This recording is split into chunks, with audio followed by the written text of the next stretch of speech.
ഒറ്റ നോട്ടത്തിൽ ആത്മഹത്യ എന്നാരും കരുതാതിരിക്കുക. എന്നാൽ അറിയേണ്ടവർ അതങ്ങനെയാണെന്ന് മനസ്സിലാക്കുക. കടങ്കഥ പോലെ രസകരമായൊരു മരണം. ശരിക്കും ഞാനത് ആഗ്രഹിച്ചിരുന്നു. മുകുന്ദൻ കണ്ട എക്സെൻട്രിക്കായ മുഴുക്കുടിയനായ ഒരാളായിരുന്നില്ല ഞാൻ. സമ്പന്നമായൊരു കുടുംബത്തിലെ അവകാശിയായ ഏക ആന്തരി. ജീവിക്കാനൊരു ജോലിയുടെ ആവശ്യമില്ലായിരുന്നിട്ടും എന്റെ നിർബന്ധപ്രകാരം ആ ചെറിയ കോളേജിലെ ലെക്ചർ പോസ്റ്റ് സ്വീകരിക്കാൻ അമ്മ എന്നെ അനുവദിച്ചു. ആ ദിവസങ്ങളിൽ നിന്നോ ഞാൻ അവളെ കണ്ടുമുട്ടി. രാധെ. ഒരു വിവാഹത്തെക്കുറിച്ച് ഒരിക്കലും ചിന്തിച്ചിട്ടില്ലാത്ത ഞാൻ അവളൊത്തുള്ളൊരു ജീവിതം സ്വപ്നം കാണാൻ തുടങ്ങി. ഒടുവിൽ ഞങ്ങളുടെ വിവാഹം നടന്നു.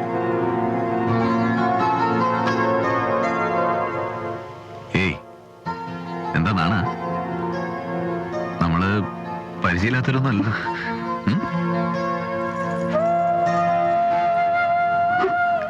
എന്താ എന്തുപറ്റി? രാധയ്ക്ക് ഈ കല്യാണത്തിന് ഇഷ്ടമില്ലായിരുന്നു.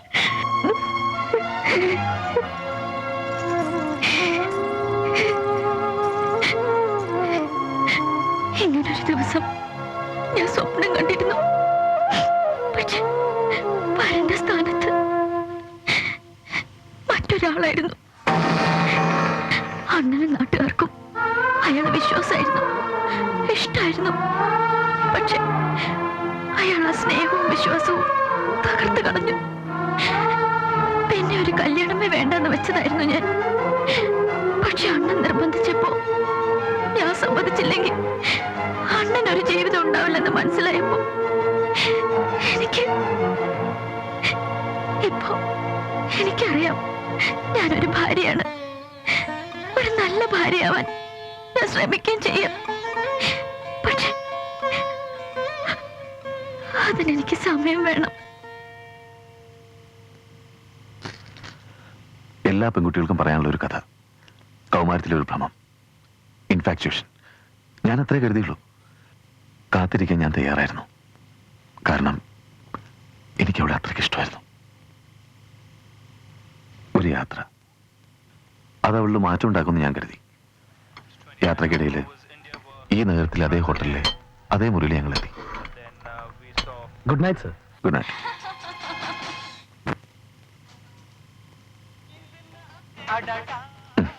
ആ മതി ടി വി കണ്ടത്. പോയി കിടക്കാൻ നോക്ക്. നാളെ പുലർച്ചയ്ക്ക് ഉണരേണ്ടതല്ലേ. കാലത്തെ ഗൈഡ് പറഞ്ഞ ക്ഷേത്രത്തെ പറ്റി ഇവിടുത്തെ ഒരു മലയാളി റൂംബായോട് ഞാൻ ചോദിച്ചു. ശക്തി സ്വരൂപിയായ ദേവിയാ ഇവിടുത്തെ മൂലപ്രതിഷ്ഠ. ശ്രീ പരമേശ്വരനെ മനസ്സാൽ ധ്യാനിച്ച് ദേവി തപസ്സിരുന്നത് ഇവിടെയാണെന്നാണ് ഐതിഹ്യം. കിടന്നോളൂ മോളെ, രാവിലെ അമ്മ വിളിക്കാം. Good night. ഗുഡ് നൈറ്റ് മോനെ.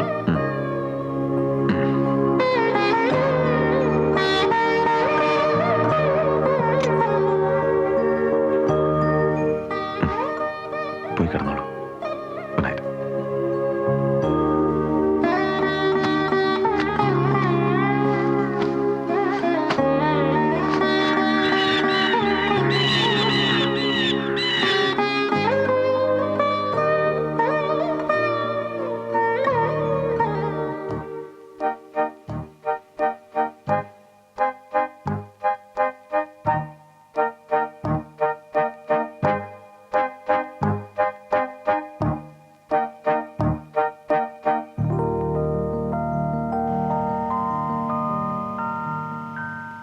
ഒരു കുഞ്ഞു പൂവിൻ്റെ ഇതളിൽ നിന്നൊരു തുള്ളി മധുരമെൻ ചുണ്ടിൽ പൊഴിഞ്ഞുവെങ്കിൽ, തനിയെ ഉറങ്ങുന്ന രാവിൽ നിലാവിൻ്റെ തളിർമെത്ത നെയ്യും വിരിച്ചുവെങ്കിൽ, എൻ്റെ തപസ്സിൻ്റെ പുണ്യം തളിർത്തുവെങ്കിൽ, എൻ്റെ തപസ്സിൻ്റെ പുണ്യം തളിർത്തുവെങ്കിൽ.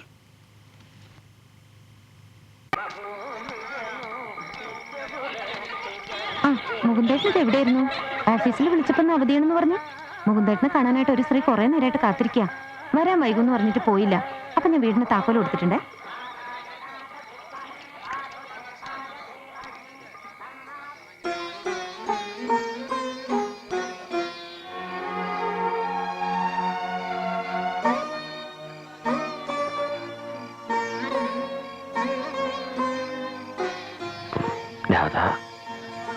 എനിക്കറിയായിരുന്നു എന്തെങ്കിലും മുകുന്ദേട്ടനെ ഈശ്വരൻ എന്റെ മുന്നിൽ എത്തിക്കുമെന്ന്.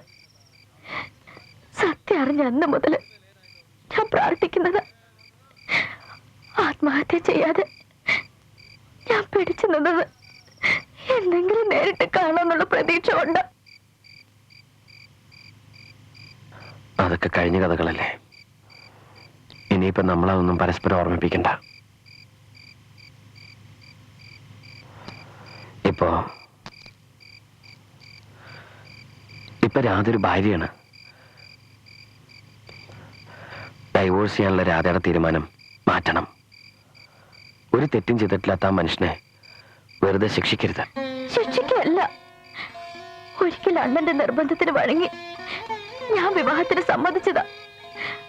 ഒരു നല്ല ഭാര്യയായിരിക്കാൻ ഞാൻ ശ്രമിച്ചതുവാ. പക്ഷെ എല്ലാവരും ചേർന്ന് മുകുന്ദേട്ടനെ ചതിക്കായിരുന്നു എന്നറിഞ്ഞപ്പോ, ഞാൻ പോലും മുകുന്ദേട്ടനെ തെറ്റിദ്ധരിക്കായിരുന്നു എന്നറിഞ്ഞപ്പോ എനിക്കിനി സമാധാനായിട്ട് അദ്ദേഹത്തോടൊപ്പം ജീവിക്കാൻ പറ്റില്ല. എന്റെ കഴുത്തില് ഇത് കെട്ടിയെന്ന ഒറ്റ ബന്ധമേ ഞങ്ങൾ തമ്മിലുള്ളൂ. അതിനു മുൻപ് നമ്മൾ സ്നേഹിച്ചതല്ലേ. മുകുന്ദേട്ടനെ അവിശ്വസിച്ചത് എന്റെ തെറ്റ്. അതിനുള്ള ശിക്ഷ ഈ താലി.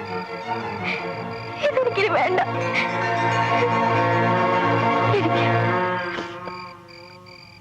എനിക്ക് പഴയ രാധയാവണം. നമ്മുടെ ആ പഴയ കാലം എനിക്ക് തിരിച്ചു തരുമോ? രാധ ഇപ്പൊ പോ. റൂമിൽ അവർ കാണാതിരുന്ന് വിഷമിക്കണ്ടാവും. എനിക്ക് ആലോചിക്കാൻ കുറച്ച് സമയം വേണം. വിഷമിക്കണ്ട, എല്ലാം ശരിയാവും.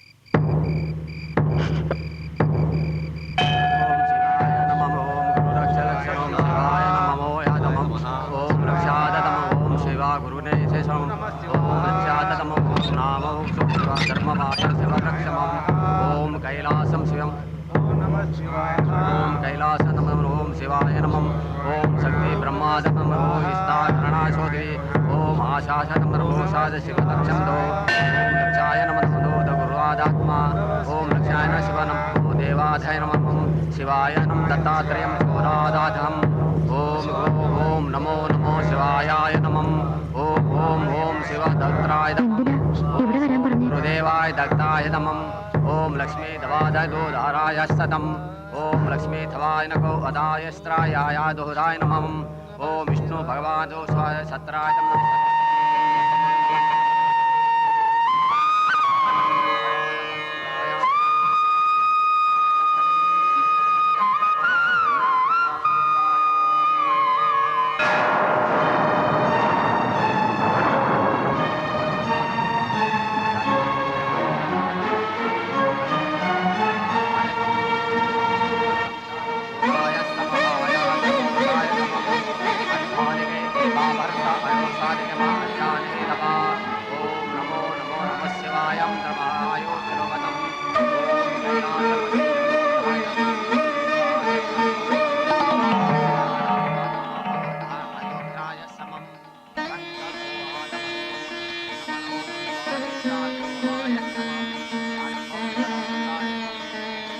मंगलाधायकं मंगलं मंगलादातो भयासनं कंसोदाय समर्पयामि शिवाय शिवाय नमः बोधाय नमः दायाग्रतो विष्णु कपोये नमो नमः शिवाय नमः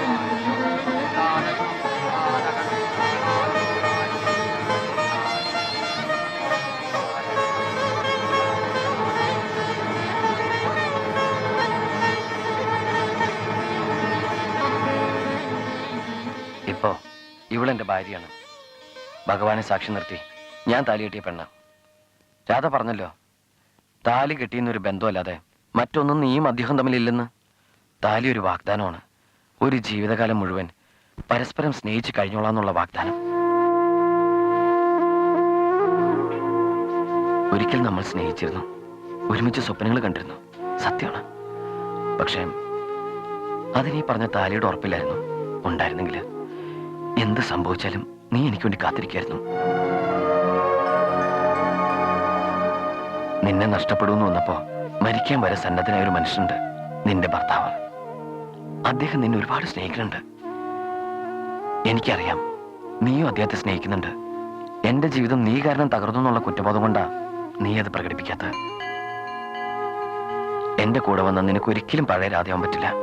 കാരണം അന്ന് മുതൽ നീ നിമിത്തം ജീവിതം നഷ്ടപ്പെട്ട മറ്റൊരാളെ കുറിച്ച് ഓർത്ത്, നിന്റെ ഭർത്താവിനെ കുറിച്ച് ഓർത്ത് നീ ദുഃഖിക്കാൻ തുടങ്ങും. ഈ ജന്മത്തിൽ ഈശ്വരൻ നിനക്കായി തീരുമാനിച്ചിരിക്കുന്നത് അദ്ദേഹത്തെ, എനിക്കും ഇവളെയും. എനിക്ക് അനുവദിച്ചു കിട്ടിയ ജീവിതത്തില് ഞാൻ സംതൃപ്തനാ. എനിക്ക് സന്തോഷ. രാധയ്ക്ക് എന്ത് തീരുമാനമാണെങ്കിലും എടുക്കാം. എല്ലാം പറഞ്ഞിട്ടും അനുകൂലമായൊരു മറുപടിക്ക് വേണ്ടി കാത്തു നിൽക്കുന്ന ആ മനുഷ്യനെ നിരാശപ്പെടുത്തരുത്.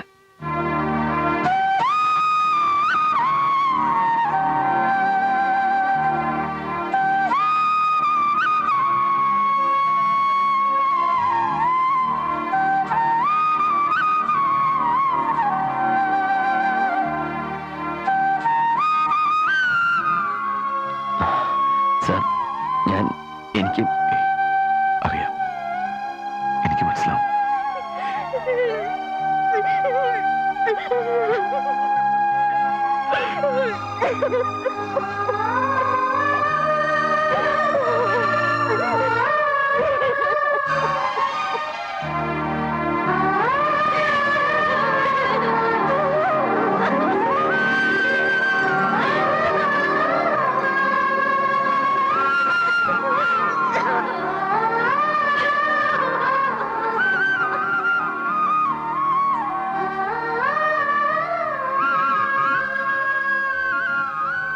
നാടകം കഴിഞ്ഞു, അഭിനയം കലക്കി.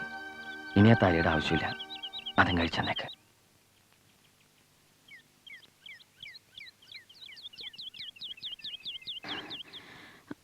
അഭിനയാണെന്ന് അറിഞ്ഞുകൊണ്ട് തന്നെയാ വന്നതും നിന്ന് തന്നതും ഒക്കെ. പക്ഷേ അമ്പലത്തില് ഭഗവാന്റെ മുമ്പിൽ വെച്ച് ഒരു നിമിഷം ഞാനിത് സത്യമായിരുന്നെങ്കിൽ നാശിച്ചു പോയി. മനസ്സില് അടക്കി വെച്ചിരുന്നൊരു സ്വപ്നം ഉണ്ടായിരുന്നു. ഒരു താലിയുടെ സുരക്ഷിതത്വത്തില് ഒതുങ്ങിക്കൂടിയുള്ളൊരു ജീവിതത്തെക്കുറിച്ച്. താലി കെട്ടുമ്പോ ഞാൻ മനസ്സിലൊരു നാദസ്വരമേളം കേട്ടിരുന്നു. മരിച്ചുപോയി അച്ഛന്റെ സാന്നിധ്യം അറിഞ്ഞിരുന്നു. എനിക്ക് കഴിച്ചു മാറ്റാൻ വയ്യ.